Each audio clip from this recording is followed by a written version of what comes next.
जी, आज हम लोग पढ़ेंगे कि टाइप्स ऑफ फंक्शन कौन कौन सी हैं। और अगर हमारे पास कुछ भी ना बताया गया हो, फंक्शन किस सेट से है, फंक्शन ए टू बी कहाँ से कहाँ है, कुछ भी ना बताया गया हो, तो अंडरस्टूड बात होती है जो यहाँ पे ए है वो रियल नंबर होगा या रियल नंबर का कोई ना कोई सबसेट होगा। इस तरह बी या तो रियल नंबर होगा या रियल नंबर का कोई ना कोई सबसेट होगा।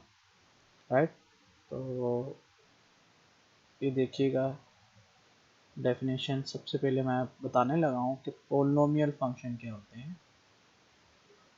ऐसे फंक्शंस जिसमें जो वेरिएबल है उसकी जो पावर ली जाए वो पॉजिटिव इंटीजर हो या ज़ीरो हो। मतलब जिसमें वेरिएबल की पावर 0, 1, 2 इंटू सॉन हो, राइट, पॉइंट या नेगेटिव टर्म में ना हो, उस तरह के फंक्शन हम लोग कहते हैं पोलिनोमियल फंक्शन। किसकी पावर हो? वेरिएबल की। यहाँ पे वेरिएबल की पावर, वेरिएबल यहाँ पे क्या यूज हो रहा है? एक्स। पावर को हम लोग एक्सपोनेंट भी कहते हैं, राइट। तो यहाँ पे तीन टर्म्स होते हैं जनरली। चलो आप लोगों को ये भी एक्सप्लेन कर देते हैं। यहाँ पे तीन टर्म्स होती हैं। फॉर एग्जांपल ये एक टर्म, दूसरी टर्म। एक टर्म में तीन चीज़ें होती हैं जो कि हमारे पास काउंट होती हैं। फर्स्ट वन होता है बेस, जो कि यहाँ पे यूज हो रही है वेरिएबल। इसकी जो पावर होती है इसको पावर कहते हैं या एक्सपोनेंट कहते हैं। जो इसके साथ स्केलर मल्टीप्लाई होता है उसको कोफिशिएंट कहते हैं, राइट। हर टर्म में तीन चीजें हैं, बेस, पावर और कोफिशिएंट। और पावर को हम लोग क्या कहते हैं? एक्सपोनेंट भी कहते हैं। और यहाँ पे जो पावर आ रही है वो कौन सी आएगी? पॉजिटिव इंटीजर या सिंपल इंटीजर्स आएंगे, या जीरो, पॉजिटिव इंटीजर्स हो या जीरो हो। उस तरह के फंक्शन को हम लोग क्या कहेंगे? Polynomial function. यहाँ तक सबको बात क्लियर हो गई। और ये आपको ऑलरेडी बता चुका हूँ ये क्या होते हैं? कोफिशिएंट्स कहलाते हैं जितने भी आ रहे हैं। और ये सारे के सारे किससे बिलोंग करेंगे? रियल नंबर से। ये सारे के सारे स्केलर्स हैं। कोफिशिएंट्स जो हैं ये किससे बिलोंग करेंगे? रियल नंबर से। एग्जाम्पल देख लेते हैं इस फंक्शन की। जी, ये देखिए आप लोगों के सामने तीन एग्जाम्पल लिखी है मैंने। पहला पोलिनोमियल फंक्शन, इसमें आप देख सकते हैं पावर 2 है, 1 है। यहाँ पे कुछ भी ना होता है, एक्स की पावर कितनी होती है? 0 होती है, राइट। तो यहाँ पे जो इसके साथ कोफिशिएंट आ रहा है वो क्या आ रहा है? 5 आ रहा है। इसका कोफिशिएंट क्या आ रहा है? 3 आ रहा है। और ये क्या आ रहा है? 2 आ रहा है, राइट। तो जनरल फॉर्म में देखा जाता तो जनरल फॉर्म में इसको ऐसे लिखा जाता है, मतलब a2 x2 plus a1 x plus a0, right. यहाँ पे हाईएस्ट डिग्री कितनी है पोलिनोमियल की? 2। इसको डिग्री कॉल करते हैं। जितनी हाईएस्ट पावर होती है ना उसको डिग्री कहते हैं पोलिनोमियल फंक्शन की। ये पोलिनोमियल फंक्शन है और वो पोलिनोमियल फंक्शन की क्या कहलाती है? डिग्री कहलाती है। यहाँ पे डिग्री 2 है। a2 की जगह यहाँ पे कितना वर्ड आ रहा है? 5। a1 की जगह यहाँ पे कितना आ रहा है? 3। और a0 की जगह यहाँ पे कितना आ रहा है? 2 आ रहा है। तो यहाँ तक सबको बात क्लियर होगी। तो ये पोलिनोमियल फंक्शन है डिग्री 2, इसलिए पोलिनोमियल फंक्शन विद डिग्री 2। और जो हाईएस्ट डिग्री के साथ कोफिशिएंट होता है उसको लीडिंग कोफिशिएंट कहते हैं। तो लीडिंग कोफिशिएंट का पूछे तो आपके पास लीडिंग कोफिशिएंट कितना है इस पोलिनोमियल का? लीडिंग कोफिशिएंट आपके पास कितना है? लीडिंग कोफिशिएंट आपके पास 5 है, राइट। तो लीडिंग कोफिशिएंट की बात भी क्लियर होगी आप लोगों को। कोफिशिएंट, लीडिंग कोफिशिएंट कहते हैं, राइट। तो इस तरह ये जो पोलिनोमियल है इसकी डिग्री कितनी है? 3, राइट। और इसका लीडिंग कोफिशिएंट कितना है? √5। और यहाँ पे एक्स के वाली टर्म नहीं है तो अंडरस्टूड बात है, एक्स के वाली टर्म के साथ क्या होगा? 0। और ये डिग्री कितनी की है? 0 डिग्री की पोलिनोमियल है, जिसको हम लोग कांस्टेंट भी कहते हैं। तो यहाँ तक बात सबको समझ आ गई होगी कि पोलिनोमियल फंक्शंस क्या होते हैं। जी पोलिनोमियल फंक्शंस के बाद नेक्स्ट टाइप हम लोग पढ़ते हैं। जी पोलिनोमियल फंक्शंस के बाद नेक्स्ट टाइप हमारे पास जी लीनियर फंक्शन। लीनियर फंक्शन क्या आता है? ऐसा पोलिनोमियल फंक्शन जिसकी डिग्री कितनी हो? 1। मतलब वो किस तरह की फॉर्म में होगा? a1 x plus a0। तो जो इस तरह की फॉर्म में होगा फंक्शन, तो उस फंक्शन में जो डिग्री होगी वो कितनी होगी? 1 होगी। इस तरह की पोलिनोमियल फंक्शन हम लोग क्या कहते हैं? Linear function, right. एक इम्पोर्टेंट बात, लीनियर फंक्शन में a1 कभी भी क्या नहीं होगा? 0 नहीं होगा, क्योंकि अगर ये 0 हो गया तो फिर वो पोलिनोमियल नहीं रहेगा, बल्कि वो क्या हो जाएगा? पोलिनोमियल विद डिग्री 1 नहीं रहेगा, वो क्या हो जाएगा? कांस्टेंट हो जाएगा a0। और जब कांस्टेंट हो जाए फिर वो लीनियर नहीं रहता, राइट। तो लीनियर के लिए क्या जरूरी है? कि ऐसी पोलिनोमियल जिसकी डिग्री कितनी हो? 1 हो। तो डिग्री 1 कब होगी? जो उसके साथ कोफिशिएंट लिख रहे हैं हम लोग यहाँ पे, इसको a1 लिख ले या a लिख ले जनरल फॉर्म में, ये आप लोगों पर डिपेंड करता है। ये कभी भी क्या ना हो? 0 ना हो, इसलिए यहाँ पे ना 0 ना होने का वर्ड लिखा है। क्योंकि अगर ये 0 हो गया तो ये पोलिनोमियल डिग्री 1 नहीं रहना। जब पोलिनोमियल डिग्री 1 नहीं रहेगा तो ये लीनियर फंक्शन नहीं होगा, राइट। ये लीनियर फंक्शंस की क्या है? एग्जांपल है। अब आप लोगों ने नोट किया होगा ये लीनियर फंक्शन बिल्कुल एग्जैक्टली हम लोगों ने पीछे ग्राफ भी उसके ड्रा किया था जब हम लोगों ने फंक्शंस पढ़ा था पहले लेक्चर्स में। तो एग्जांपल ले लेते हैं अभी इस लीनियर फंक्शंस की। तो लीनियर फंक्शंस कैसे होंगे देखिएगा, तो जो कीजिएगा। For example F of x क्या ले रहा हूँ मैं? 2x plus 3, right. तो लीनियर फंक्शन है। अब ये लीनियर फंक्शन है, एक बात याद रखिएगा, अब इसकी डोमेन नहीं बताएगी, कुछ भी नहीं बताएगा। तो अंडरस्टूड बात है, इसकी जो डोमेन होगी, हम लोग साथ साथ डोमेन का भी कॉन्सेप्ट पढ़ लेते हैं। डोमेन आपको बता चुका हूँ। इसकी डोमेन कहाँ से होगी? रियल नंबर से, रियल नंबर कोड में इसकी भी रियल नंबर होगी। और एक इम्पोर्टेंट बात यहाँ पे आप लोग माइंड में रख लें, ये किस तरह कंस्ट्रक्ट हुआ? बिल्कुल वैसे ही कंस्ट्रक्ट हुआ जैसे हम लोगों ने पहले लेक्चर में इसको स्टडी किया था, ठीक है। उसने क्या किया होगा? आर क्रॉस आर का कार्टेशियन प्रोडक्ट लिया होगा और इस तरह के ऑर्डर पेयर उठाए होंगे जो एक्स को किस पे मैप कर रहे होंगे? 2x प्लस 3 पे। इसलिए फिर इसको मैंने इस तरह का नाम दे दिया, राइट। यहाँ तक किसी को मसला है तो पूछ लीजिए।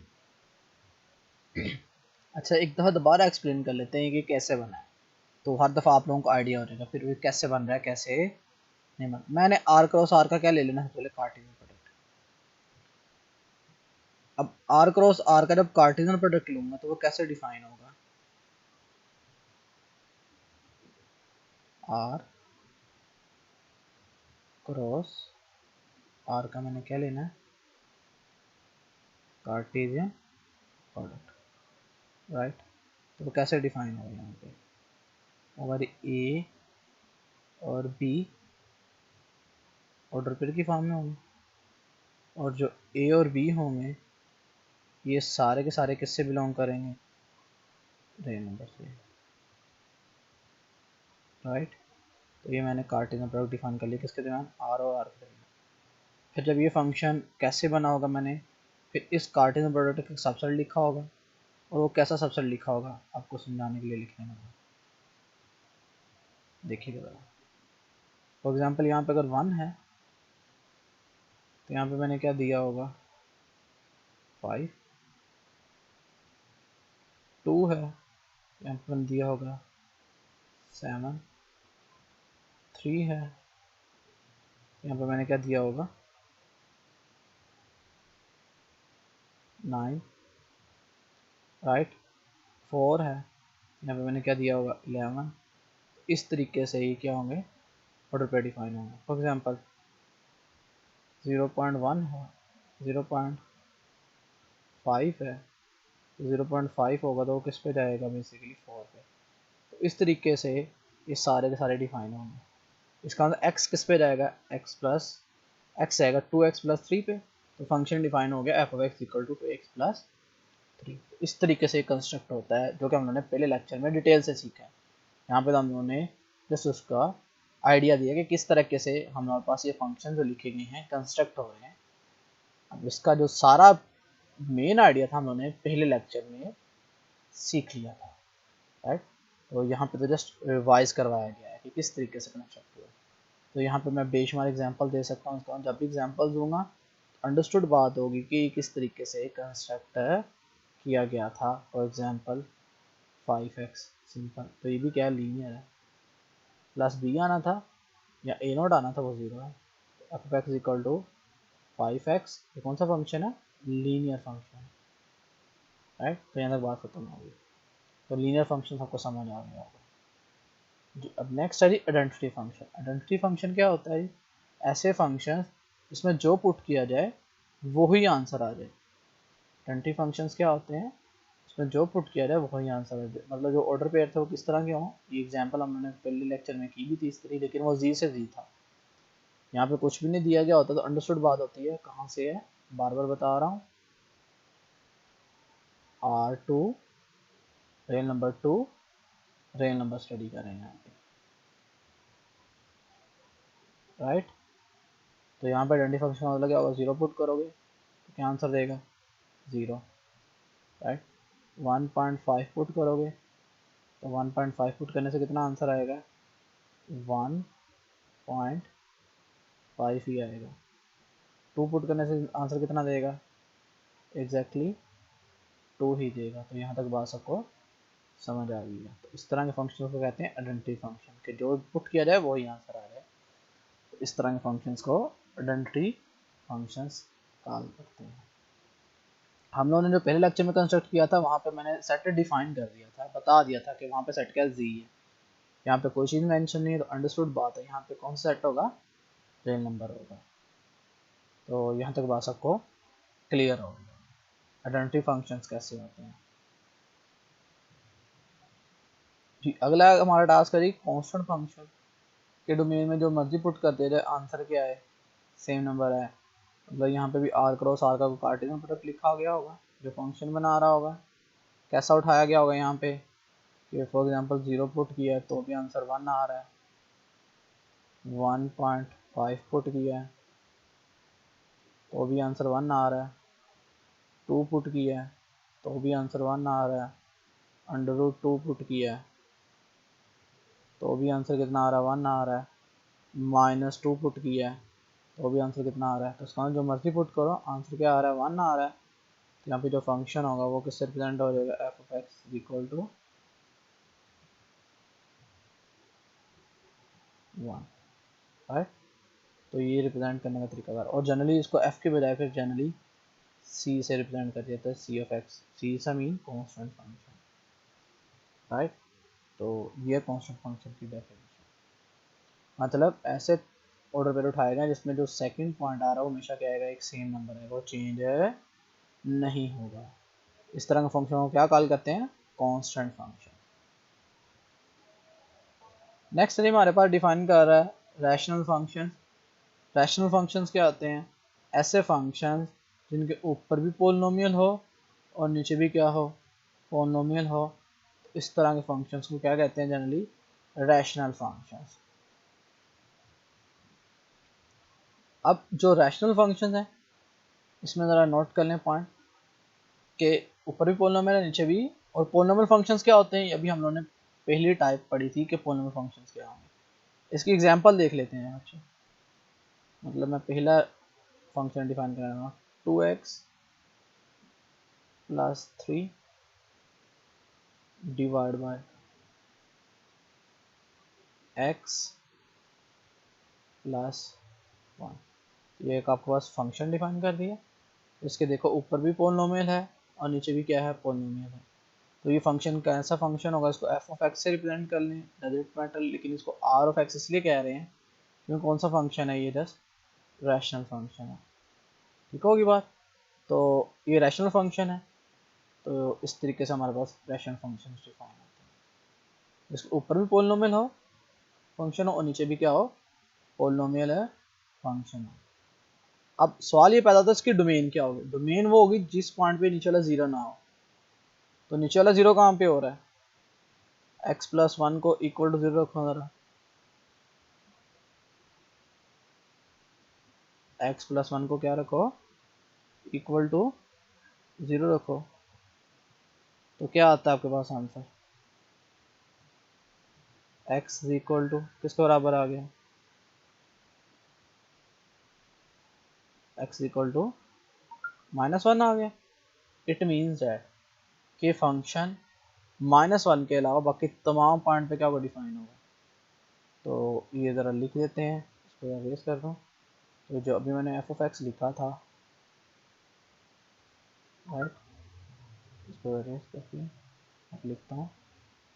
जो मैंने अभी एफ ऑफ एक्स लिखा था, क्या था लिखा मैंने, 2x plus 3 divide by x plus 1। तो आप लोग देख रहे हो फंक्शन कहाँ पे डिफाइन नहीं होगा, -1 पे, क्योंकि नीचे वाला -1 पे क्या होता है, 0 होता है, अभी मैंने एक्सप्लेन किया था। इसका मतलब जो उसकी डोमेन होगी वो तमाम रियल नंबर होंगे, लेकिन उनके रियल नंबर में से क्या माइनस कर देना है मैंने, 1। क्यों, क्योंकि 1 पे डिफाइन नहीं होगा। अच्छा, ये क्यों डिफाइन नहीं होगा, क्योंकि नीचे 0 बन जाएगा, तो -1 निकालना, 1 नहीं निकालना, तो -1 पे 0 हो रहा है, तो -1 पे 0 हो रहा है, तो इसलिए मैंने वो माइनस निकालना, राइट। अब -1 पे क्यों निकालना है, क्योंकि जब -1 पुट होगा, -1 प्लस 1 क्या होता है, 0, और समथिंग और 0 क्या होता है, इन्फिनिटी। तो फंक्शन इस पॉइंट पे क्या नहीं होगा, डिफाइन है नहीं होगा, इसलिए इसकी डोमेन क्या होगी, रियल नंबर में से -1 निकाल देना। चलिए देखते हैं हम लोगों ने क्या लिखा है इसमें, तो आप लोगों को आइडिया हो चुका होगा function G. R of x is a form P X of Q X, P X and Q X are polynomial functions, right, polynomial functions, and q of x is not equal to 0, then it is called rational functions. And the domain of rational number is a set of all real numbers for which q of x is not equal to 0। बिल्कुल ये चीज़ जो हम लोगों ने भी थोड़ी देर पहले बयान की थी कि जहाँ पे वो 0 नहीं होगा वो बेसिकली उसकी किस में आ जाएगा, डोमेन में आ जाएगा, राइट। तो आर में से हम लोगों ने -1 अभी जैसे माइनस किया था, क्योंकि वहाँ पे नीचे वाला q of x क्या हो गया था, 0 हो गया था। तो रैशनल फंक्शन भी सबको क्लियर हो गए होंगे जी। अब हम लोग अगली टाइप पढ़ रहे हैं फंक्शंस की, जिसको हम लोग कहते हैं एक्सपोनेंशियल फंक्शंस। एक्सपोनेंशियल फंक्शन से क्या मुराद होगा, इसमें वेरिएबल पावर में आ जाए। फॉर एग्जांपल हम लोग डेली लाइफ में इसको यूज़ करते हैं, कैसे, इज इक्वल टू 2 की पावर x, राइट। तो फंक्शन में जो है बेस क्या है, कांस्टेंट है, और पावर के आगे वेरिएबल आ गया। तो ऐसा फंक्शन जिसमें पावर वेरिएबल में आ जाए, इस तरह के फंक्शन को क्या नाम देते हैं, एक्सपोनेंशियल फंक्शन। और आप एक ख़ास तरह का फंक्शन बार बार देखते हो, बुक में भी लिखा हुआ, f of x is equal to e की पावर एक्स। इसको एक्सपोनेंशियल फंक्शन क्यों कहते हैं, क्योंकि ई एक कांस्टेंट नंबर है और इसकी वैल्यू कितनी होती है, 2.7183 सॉन, राइट। तो ये मेरे पास क्या है, एक एक्सपोनेंशियल फंक्शन की टाइप है, इसमें जो वेरिएबल किस में आता है, पावर में आता है, और ये बहुत ज़्यादा इस्तेमाल होता है, राइट। और हम लोग समझते पता नहीं सिर्फ यही एक्सपोनेंशियल है, क्योंकि ई से हम लोग ये समझ लेते हैं, लेकिन ऐसी बात नहीं है। कोई भी कांस्टेंट, कोई भी वेरिएबल किस में आ जाए, पावर में आ जाए। जैसे मैंने 2 की पावर एक्स लिखा है, तो 2 की पावर एक्स भी मेरे पास क्या होगा यहाँ पे, ये कौन सा फंक्शन होगा, एक्सपोनेंशियल फंक्शन। जरूरी नहीं 2 की पावर एक्स हो, 3 की पावर एक्स ले लो, 4 की पावर एक्स, 1.5 की पावर एक्स, राइट। तो सारे सारे आपके पास क्या कहलाएंगे, एक्सपोनेंशियल फंक्शंस। अब एक्सपोनेंशियल फंक्शंस की जो डोमेन होती है, अगेन आप लोग देख सकते हैं, वो पूरी की पूरी क्या होती है, रेल लाइन होती है, पूरी की पूरी रेल लाइन के लिए डिफाइन होता है, राइट। तो ये एक्सपोनेंशियल फंक्शन आपको समझ आ गई। अभी जस्ट हम लोग अंडरस्टैंडिंग लेवल पा रहे हैं कि कोई भी चीज़ लिखी आती है तो उस किस तरह के फंक्शन होंगे, उसको पढ़ते कैसे हैं, और उसका मकसद क्या होगा, राइट। तो जब पहले एक दफ़ा फंक्शंस की टाइप्स को हम लोग अंडरस्टैंड कर लेंगे, उसके बाद इनके domain, range, each and everything, इनके ग्राफ के बारे में भी हमें आहिस्ता आहिस्ता खुद ब खुद ही आइडिया होता जाएगा। जस्ट अभी हम लोगों को जान पहचान करनी है कि किस किस तरह के फंक्शंस हमारे पास आ सकते हैं। इसके अलावा भी बेशुमार आएंगे, लेकिन ज़्यादातर यही आते हैं आप लोगों को, राइट। तो इसलिए हम लोग एक दफ़ा पढ़ रहे हैं। तो यहाँ तक सबको क्लियर हो गया होगा एक्सपोनेंशियल फंक्शंस के बारे में। अब जिस तरह मेरे पास यहाँ पे था, अभी मैंने फंक्शन लिखा y इज इक्वल टू 2 की पावर x। तो अगर इस एक्सपोनेंशियल फंक्शन को log की फॉर्म में लिखना चाहूँगा तो कैसे लिखूंगा? देखिए अगर इसको मैं लिख के दिखाने लगा, log, ये आप लोग काफ़ी दफ़ा काम करते भी आएगा, log 2, right, log 2 y is equal to x, right. तो आप इसको एक्सपोनेंशियल फंक्शन को log की फॉर्म में ऐसे लिखते हो जब भी लिखते हो। तो यहाँ तक बात सबको क्लियर हो,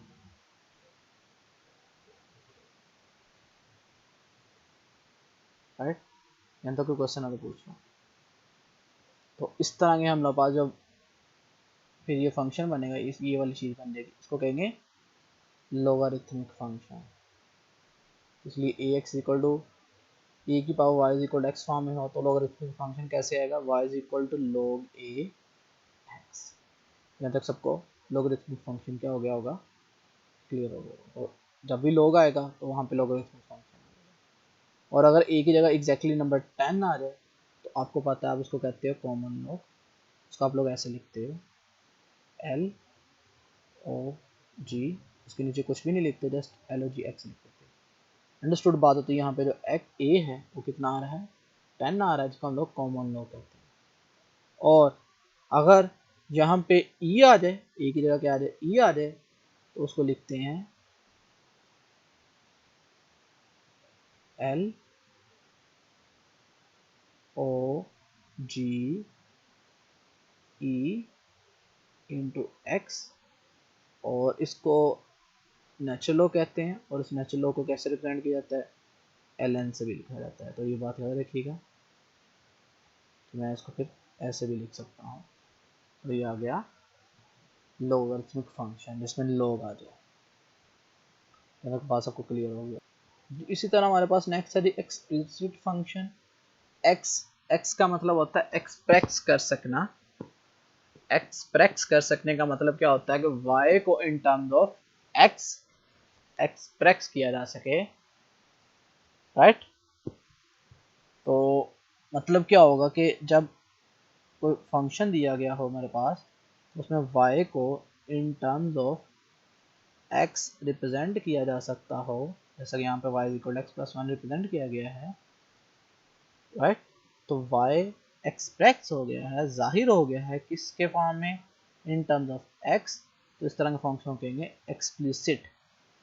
एक्सप्लिसिट ई एक्स, एक्सप्रेस करना, जाहिर करना। वहाँ से आप लोग इजीली देख लोगे।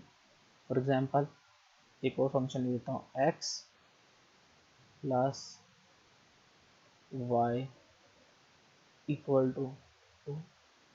यहाँ से अगर मैं कहूँ जी फंक्शन y को in terms of x represent करना, तो इजीली कर नहीं लोगे। y इज इक्वल टू किसके बराबर आ जाएगा? 2 माइनस एक्स के। तो y को in terms of x represent किया जा सकता है, इसलिए इस तरह के फंक्शन को कहेंगे एक्सप्लिसिट फंक्शन, राइट। और इसको किस तरह लिखा जाएगा फिर? y इज इक्वल टू, इसको आप लोग जनरली क्या लिखते हो? f ऑफ x लिखते हो, राइट। इसको जनरली f ऑफ x लिखते हो। तो यहाँ तक बात समझ में। तो ये जनरल नोटेशन यूज़ की जाती है एक्सप्लिसिट फंक्शंस के लिए।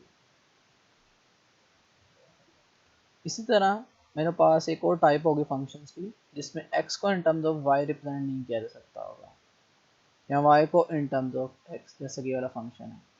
इसमें आपको कहा जाए कि y को लिखो इन टर्म्स ऑफ x, तो आप लोग नहीं लिख सकते आसानी के साथ, राइट।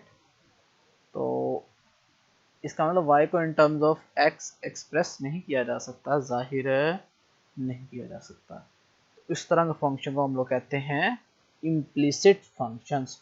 अच्छा एक और बात ये रखना, इम्प्लिसिट, इनका मतलब इम्पॉसिबल, स्प्लिट का मतलब अलग अलग करना। तो इम्पॉसिबल है कि y को इन टर्म्स ऑफ x लिखा जाए, राइट। तो इस तरह के फंक्शन हम लोग क्या कॉल करते हैं, इम्प्लिसिट फंक्शन। तो y in terms of x नहीं लिखा जा सकता, तो सारा y और x दोनों पर डिपेंड करता है। तो इस तरह के फंक्शन को जनरली रिप्रेजेंट किया जाता है f ऑफ एक्स वाई वाली फॉर्म में, कि y को in terms of x represent अलग नहीं किया जा सकता। तो इस तरह के फंक्शन को आप लोग क्या जनरली कॉल करते, इस तरह रिप्रेजेंट करते हैं। तो ये नोटेशन किसकी आ गई, इम्प्लिसिट फंक्शंस को हम लोग इस तरह रिप्रेजेंट करते हैं, राइट। यहाँ तक बात क्लियर हो गई जी। हमारे पास नेक्स्ट आता है जी पैरामीट्रिक फंक्शंस। पैरामीट्रिक फंक्शंस क्या होते हैं हमारे पास, फॉर एग्जांपल मैं आपको एग्जांपल समझाता हूँ। y is equal to X है, मैं x को t ले लेता हूँ वेरिएबल, तो ऑटोमेटिकली जो y आएगा वो किसके बराबर आ जाएगा, t के बराबर आ गया। तो y भी किसके बराबर आ गया, t के बराबर आ गया। देखो मैंने x और y जो है वो थर्ड वेरिएबल किस पर डिपेंड कर रहे हैं, t पे। तो यहाँ पे t एज आ किसके तौर पे यूज़ हो रहा है, पैरामीटर के। और ये इक्वेशन क्या कहलाएंगी, पैरामीट्रिक इक्वेशन। ज़्यादातर t और थीटा यूज़ किया जाता है, राइट। तो ये t और थीटा क्या कहलाएंगे, पैरामीटर, और ये इक्वेशन क्या कहलाएंगी, पैरामीट्रिक इक्वेशंस। इसकी एग्जाम्पल ये आपके सामने मैंने एग्जांपल्स लिखी है पैरामीट्रिक इक्वेशंस की। जैसा कि मेरे पास एक इक्वेशन थी, उसमें मैंने x को t ले लिया, y को क्या ले लिया मैंने 2t+3 ले लिया। तो ऑटोमेटिकली ये इस इक्वेशंस को मैंने किस में रिप्रेजेंट कर दिया, पैरामीट्रिक इक्वेशन में। और यहाँ पे पैरामीटर क्या यूज़ हुआ है, t यूज़ हुआ। तो यहाँ तक सबको बात क्लियर है। देखिएगा और एग्जांपल भी बेशुमार जितनी चाहे आप लोग बना सकते हैं। y is equal to X के, राइट। x को क्या ले लो, t ले लो, y क्या आ जाएगा, t स्क्वायर। इसका मतलब क्या हुआ, ये पैरामीट्रिक इक्वेशन आ गई किसकी, y is equal to X square की। और यहाँ पे जो t है वो एज अ पैरामीटर यूज हो रहा है। अच्छा एक और बात इंपॉर्टेंट, यहाँ पे एक इक्वेशन की एक से ज़्यादा पैरामीट्रिक फॉर्म लिख सकते हो। कैसे, फॉर एग्जांपल जैसे मैंने अभी लिखी है y is equal to X square की, x equal to T, y is equal to T square. अगर मैं x को सपोज कर लूँ t -1, तो y ऑटोमेटिकली क्या आ जाएगा, t -1 का स्क्वायर। तो ये भी किसकी है, पैरामीट्रिक इक्वेशन, उसी इक्वेशंस की। इसमें पैरामीटर क्या यूज हो रहा है, t। इसका मतलब एक इक्वेशन की एक से ज़्यादा पैरामीट्रिक फॉर्म हो सकती हैं। यहाँ पे पैरामीट्रिक इक्वेशन और पैरामीटर भी आप लोगों को क्लियर हो गए होंगे जी। नेक्स्ट फंक्शन मेरे पास इवन फंक्शन। इवन फंक्शन किसको कहते हैं, जिसमें x की जगह -x पुट किया जाए और फंक्शन में कोई फर्क ना पड़े। इस तरह के फंक्शन हम लोग कहते हैं इवन फंक्शन। फॉर एग्जांपल यहाँ पे एक लिखता हूँ function f of x is equal to X square, right. तो यहाँ पे f ऑफ x क्या है मेरे पास, -x है, पुट करना x का क्या पुट कर देना, -x। तो क्या आएगा, -x का स्क्वायर। तो -x का स्क्वायर आता है, तो पता है माइनस स्क्वायर से स्क्वायर क्या होता है, स्क्वायर की वजह से माइनस खत्म हो जाएगा, तो एक्स स्क्वायर बच जाएगा। दोबारा क्या आ गया आपके पास, एफ ऑफ एक्स आ गया। इसका मतलब एफ ऑफ एक्स लिख लें या माइनस एफ ऑफ एक्स लिख लें, एफ ऑफ माइनस एक्स लिख लें, दोनों क्या है, इक्वल है। इसका मतलब ये फंक्शन कौन सा फंक्शन कहलाएगा, इवन फंक्शन कहलाएगा, राइट। यहाँ तक आप लोगों को क्लियर हो गया है कि इवन फंक्शंस क्या होते हैं। अच्छा इवन फंक्शंस को ज्योमेट्रिकली भी देखा जा सकता है, ग्राफिकली, लेकिन वो भी आप लोगों को इतनी कमांड नहीं है, इसलिए जिस लोगों को ये समझ आ रहा है वेल एंड गुड, ना समझ आए तो कोई मसला नहीं है। इवन फंक्शन हम लोग ऐसे भी देख सकते हैं। फॉर एग्जांपल इवन फंक्शन कब होगा, जब वाई एक्सिस के जैसा इधर ग्राफ है वैसा बिल्कुल इधर बने, मतलब Y axis as a line of symmetry हो, जैसा इधर वैसा ही इधर हो, तो वो फंक्शन इवन होंगे। जिसमें ये चीज़ नहीं होगी वो इवन नहीं होंगे। तो आप लोग ज्योमेट्रिकली इसको भी देख सकते हैं। ऐसे फंक्शन जिसमें F of minus x put करने से माइनस एफ ऑफ एक्स आ रहे हैं, उस तरह का फंक्शन कहते हैं ऑड फंक्शन। मतलब एग्जांपल ले लेते हैं अभी, एफ ऑफ एक्स मैं ले लेता हूँ यहाँ पे एक्स क्यूब। जब आप माइनस पुट करोगे F of minus x,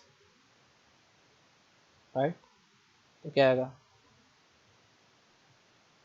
minus x का क्यूब नहीं आएगा। जब माइनस एक्स का क्या आएगा, क्यूब आएगा, तो माइनस का क्यूब बाहर आ जाएगा और एक्स का क्यूब ऐसे का ऐसे रह जाएगा। तो दोबारा एफ ऑफ एक्स नहीं बन गया। इसका मतलब एफ ऑफ माइनस एक्स किसके बराबर आ गया, माइनस एफ ऑफ एक्स। तो इस तरह के फंक्शंस क्या कहलाते हैं, ऑड फंक्शंस कहलाते हैं। एक इंपॉर्टेंट बात, हर फंक्शन का ऑड या इवन होना जरूरी नहीं है। फॉर एग्जांपल जैसे यहाँ पे सिर्फ अगर मैं 1 पुट कर दूं साथ में, राइट, तो ना ही ये इवन है और ना ही ये ऑड है। कैसे, एफ ऑफ एक्स क्या ले लिया अब आप लोगों ने, is equal to X cube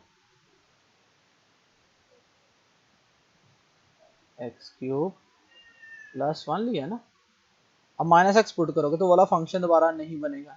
क्यों, क्यों मेरे पास क्या आ जाएगा, फिर माइनस एक्स पुट करोगे तो माइनस के एक्स की क्यूब की वजह से माइनस बाहर आ जाएगा, तो माइनस एक्स क्यूब प्लस 1 आ गया।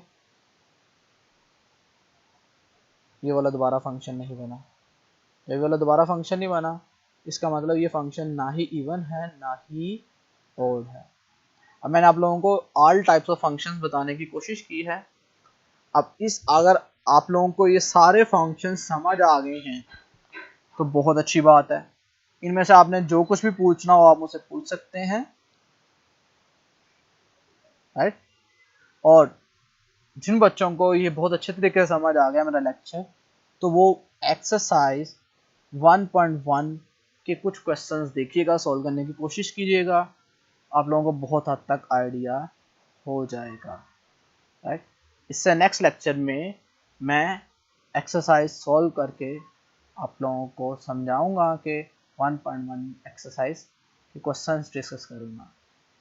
लेकिन मैं चाहता हूँ कि आप लोग ये थ्योरी या ये लेक्चर समझने के बाद खुद अंडरस्टैंड करने की कोशिश करो और पहले क्वेश्चंस को खुद सॉल्व करो, राइट। बहुत शुक्रिया।